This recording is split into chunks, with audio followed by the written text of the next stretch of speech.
but the world is also changing in a multilateral world, Mr. Pahlavi. Why should it be the concern of the West what happens across the world? Why should the West look upon itself as the savior of every part of the world? And we all know what happened when you refer to the WMD case. You know what happened last time when WMDs were used as as a good excuse to carry out a full-blown invasion. So now isn't the world changing? What if Chinese were to say that we want to liberate another part of the world? What if the Indians were to say we want to liberate another part of the world? Invasions of sovereignty, either which way, are not good. And so if we were to go back to the attack by the Israelis on the consulate in Damascus, that is still sovereign territory. That was a violation of another country's sovereign territory. Upon an intelligence input or upon a perception of intelligence of Israel. My question being, why should it be that the West or the forces supported by the West, including Israel, should feel that they have some kind of a moral superiority in terms of intervening to help people across other parts of the world? In the changing dynamics across the world, which is multilateral, perhaps that would not be the right way to look at it anymore. Well, first of all, you mentioned the word sovereignty several times. Well, the Iranian people currently are not enjoying sovereignty because their vote doesn't count. They're being repressed, muzzles.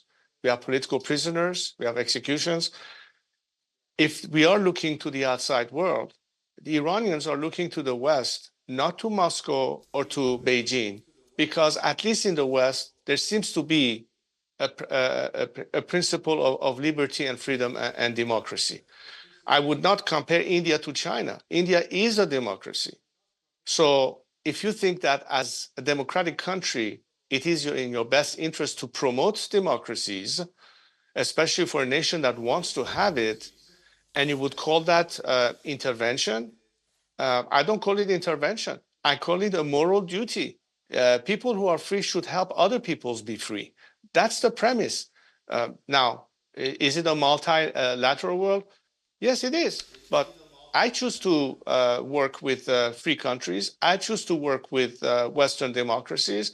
I choose to work with everybody who values the principles of freedom and liberty and would be defending human rights as a matter of moral obligation. It's as simple as that. Now, if there are other countries that do not have the same principles in view and are in fact interfering in Iran by not letting the Iranian people achieve freedom, that is some kind of interference in itself. You